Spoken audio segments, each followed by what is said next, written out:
તો કામરેજમાં ધોધમાર વરસાદે તારાજી સર્જી છે। આત્મવિલા સોસાયટીમાં દિવાલ ધરાશાયી થઈ છે। પાણીના પ્રવાહમાં 2 કાર સહિત 4 વાહનો પણ તણાયા છે। આ આખી ઘટનાના સીસીટીવી પણ સામે આવ્યા। ઘટનાના 24 કલાક બાદ પણ તંત્ર દ્વારા કોઈ કામગીરી કરવામાં નથી આવી રહી। રહીશોએ સુરક્ષા માટે જાતે જ રસ્તો બંધ કર્યો છે। આ પહેલાના અને પછીના દ્રશ્યો જુઓ।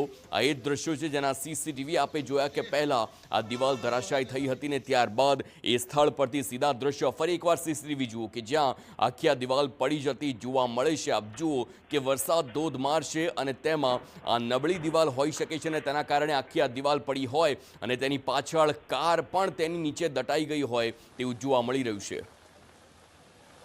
40 સેકન્ડની અંદર ધસીને ધસમસતા પાણીના પ્રવાહમાં ચાલી ગઈ છે।